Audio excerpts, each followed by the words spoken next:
एक समय आता है जब हर किसी का सब्र टूट जाता है और ऐसा किसी मामूली बात पर हो सकता है या किसी घटना से। खैर जो भी हो, पर ये बहुत मायने नहीं रखता। शैनॉन के लिए ये पल तब आया जब उन्हें गूगल से मिली पानी की बोतल टूट गई। जिस डेटा सेंटर में वो काम कर रही थी वहाँ गर्मी थी। उन्होंने कंपनी से एक और बोतल मांगी, पर गूगल के लिए उनसे काम कराने वाले ठेकेदार ने बोतल देने से इनकार कर दिया। इसके बाद कई घटनाएं होती गई, जिसके जवाब में गूगल को पिछले हफ्ते सार्वजनिक घोषणा करनी पड़ी। गूगल को बयान जारी कर कहना पड़ा कि कंपनी के कर्मचारियों को कार्यस्थल के माहौल और मिलने वाले वेतन के बारे में चर्चा करने का अधिकार है। ये अजीब लग सकता है कि कंपनी को ऐसा बयान जारी करना पड़ा है, लेकिन वास्तव में ये शैनॉन और कंपनी के बीच चली लड़ाई का अंतिम मोड़ है। शैनॉन की कहानी इतनी बड़ी टेक्नोलॉजी कंपनी के प्रबंधन के तौर तरीकों के बारे में बताती है। इससे पता चलता है कि कैसे प्रबंधन कई बार अपने दायरे से बाहर जाकर दखल देता है। 2018 में इतिहास की डिग्री लेने वाली शैनॉन ने साउथ कैरोलिना में गूगल के एक डेटा सेंटर में काम शुरू किया था। उन्हें हर घंटे के $15 मिलते थे। शैनॉन कहती हैं, मैं सर्वर ठीक करती थी जिनमें हाई ड्राइव बदलनी पड़ती थी, मदरबोर्ड बदलने पड़ते थे, भारी बैटरी उठानी पड़ती थी। ये एक मुश्किल काम था। गूगल के दफ्तर रचनात्मक होते हैं, जहां कर्मचारी मजा कर सकते हैं। वहां टेबल टेनिस के मजे होते हैं, फ्री में स्नैक्स मिलते हैं, म्यूजिक रूम होते हैं। हालांकि शैनॉन के मुताबिक सब कुछ इतना मजेदार नहीं है। वो कहती हैं, लोग दफ्तर में पूरा दिन गेम नहीं खेलते हैं जैसा फिल्मों में दिखाया जाता है। डेटा सेंटर इससे बिल्कुल अलग होते हैं। शैनॉन दरअसल गूगल में ठेके पर काम करती थी।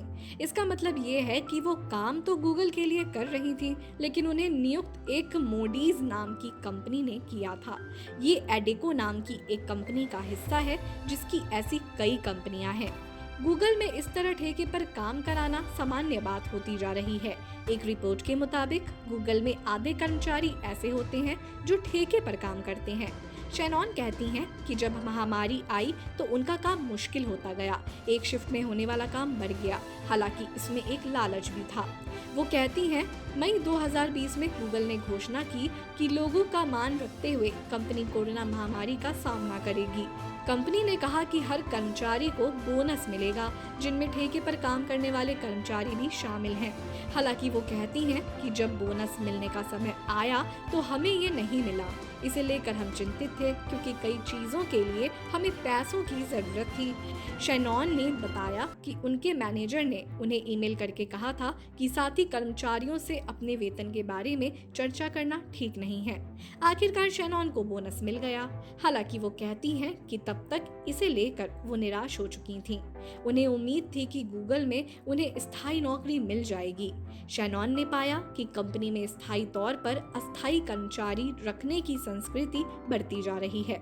वो कहती हैं कि कंपनी में ऐसे अस्थायी कर्मचारी कई थे जो कभी स्थायी नहीं होने वाले, भले वो कितनी भी कोशिश क्यों ना कर लें। शैनॉन कहती हैं कि वो प्रबंधन के रवैये से खींच रही थीं और फिर वो पल आ गया जब उन्होंने अपना आपा खो दिया। वो कहती हैं, डेटा सेंटर में काफी गर्मी होती है। गूगल ने हमें एक पानी की बोतल दी, लेकिन उसका ढक्कन मुझसे टूट गया।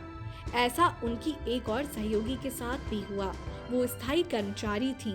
शैनॉन के मुताबिक उनकी सहकर्मी को तो नई बोतल दे दी गई, पर उन्हें नहीं। शैनॉन कहती हैं कि आखिरकार ऐसा समय आ गया जब उनके सब्र का बांध टूट गया। वो घर गईं और फेसबुक पर उन्होंने एक पोस्ट लिख दिया। शैनॉन ने कंपनी की गलत नीतियों से हताश होकर फेसबुक पर एक पोस्ट लिख दिया। वो कहती हैं, अगले दिन जब मैं काम पर गई तो मुझे कॉन्फ्रेंस रूम में बुलाया गया, जहां मैनेजरों समेत सब लोग मौजूद थे। उन्होंने मुझसे कहा कि फेसबुक पर मैंने जो पोस्ट की है वो कंपनी के साथ किए गए मेरे एग्रीमेंट का उल्लंघन है। मुझसे कहा गया कि मैं कंपनी के लिए खतरा हूँ। मुझसे तुरंत अपना बैज और लैपटॉप वापस करने को कहा गया। वो मुझे दफ्तर के बाहर ले गए। गूगल के कर्मचारियों ने जनवरी 2021 में अल्फाबेट वर्कर्स यूनियन बनाई थी। इसे अमेरिका के नेशनल लेबर रिलेशंस बोर्ड ने मान्यता नहीं दी है। कई बार इसे माइनॉरिटी यूनियन भी कहा जाता है, क्योंकि गूगल में काम करने वाले अधिकतर कर्मचारी इसके सदस्य नहीं हैं। लेकिन शैनॉन इसकी सदस्य थी और यूनियन में उनका मसला उठाया। फरवरी में यूनियन ने शैनॉन की ओर से अनुचित श्रम कानूनों के तहत 2 मामले दर्ज कराए। पहला मामला उन्हें यूनियन के समर्थन में बात करने पर अवैध तरीके से निलंबित करने और दूसरा मामला उनके मैनेजर के उस कथन के खिलाफ दायर किया गया कि वो अपने वेतन पर चर्चा नहीं कर सकती हैं।